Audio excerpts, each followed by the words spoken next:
Yeah, thank you. And thank you for the opportunity to kind of share the Wishcard story. So yeah, tremendous to have the chance to share that story because it's a great story to share. There are really sort of three things I would like all of you to take away from the Wishcard story today.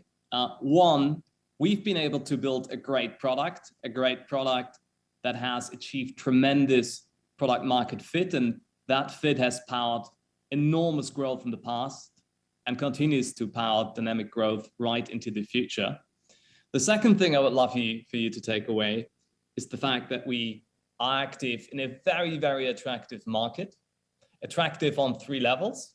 Number one, and that's helpful, it's very large. Number two, it's not only large, but it's growing, and it's growing at very attractive rates. And then thirdly, and that's very good for us, it's heavily underpenetrated as far as our product is concerned. And the third thing I'd love for you to take away is the fact that we've been able to build a really, really great platform, a great business platform connecting consumers and brands on the one hand, but also a strong technical platform that is both flexible, but also very stable. And that's allowed us to kind of scale, but also builds the foundation for future high and dynamic growth. But enough sort of preliminaries. Let's talk some numbers, because these are great numbers. We've really taken the market by storm. You can see it here between 16 and 2020, a CAGR of 170%. And if you look at it year by year, we've roughly doubled our business every single year. And all of that growth, I should say, has been profitable growth. So we've never had to raise money. We never had to indebt ourselves to finance that growth. We've been able to finance that growth out of ourselves. And the secret to that success has been the product I mentioned earlier, great product market fit, and obviously fantastic execution by the team. So this is, the key KPI growth here, but let's get back to the product, because I think understanding the product is really key to understanding the company. And like many great companies, we've built a product that taps into some very basic human emotions.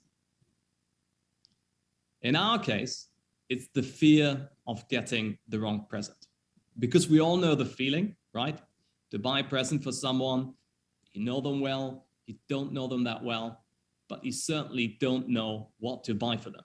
You could absolutely give them cash, because cash is highly fungible, but we often don't feel very comfortable with that. We may offend someone. It's certainly not a gift that's very memorable unless it's a really, really high amount, and will not make us stand out. Ideally, would be able to buy the perfect physical gift, something that's really personal and says, I know you, but that's close to impossible.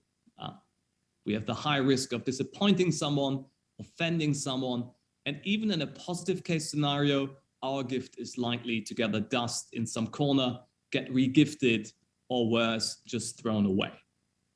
We could also buy a gift card, a single brand gift card.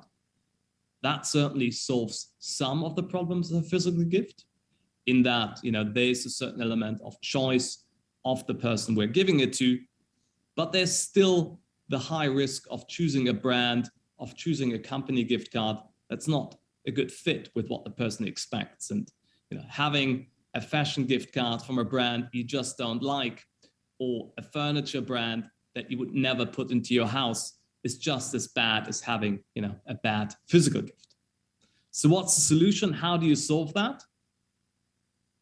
Well, the solution is the Wishcard. Wishcard is a multi-brand gift card that makes gifting, rewarding, incentivizing flexible, personal, convenient, and does that in three different ways. So it's very flexible, almost like a cash gift, because it's one gift card, but it's redeemable against a universe of more than 500 brands, almost like a magic key opening up the whole commerce universe. It's very personal because you can customize it, comes with a free gift card with an envelope, so it really feels like a gift. And it's very convenient because you can buy it virtually everywhere. You can buy it online, you can buy it at your local retailer, you can buy it at your local petrol station. Really hard pressed to find a retail outlet that doesn't carry us. And this great product market fit has really powered our success. But our ambition, does not stop where we are right now. We want to continue to grow, want to continue to expand, and that leads us to our vision. We want to become the #1 gifts and rewards platform in Europe, and we really think we have the ingredients to get there. We have that great product we've talked about that is in many ways unique across Europe. We also have a tremendous platform, both in a technical and a business way, and we have a great team. And all those things together give us a lot of optimism, a lot of positivity about what's yet to come. Because the price we're talking about is certainly worth fighting over and worth fighting for. So let's briefly talk about that price.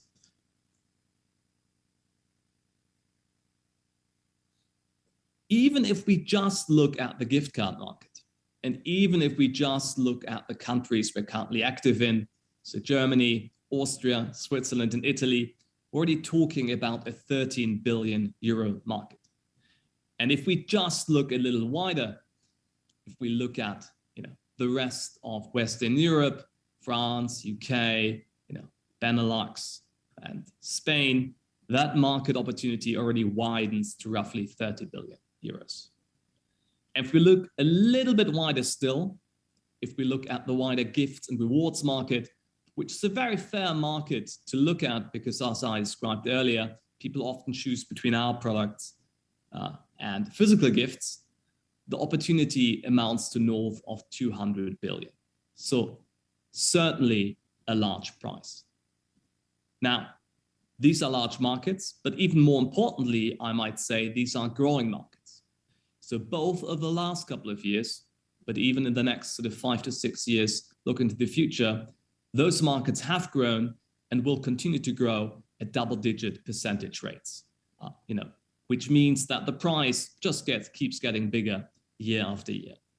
And if you then contrast that market opportunity with where we are or where we were last year, you saw the figure earlier, roughly 200 million in voucher sales last year, you can see why I described that market earlier as underpenetrated. So a lot of upside for us, both in our core markets and in possible expansion markets. So you've learned about our growth record, you've learned about our product, and you've learned about the market we operate in and the ambitions we hold. So let's talk a bit as well about the platform that I mentioned earlier that we are built on. The key thing to understand about our product is that the person buying the product or the entity buying the product is not necessarily the person using the product, because it is a gifting product at its core.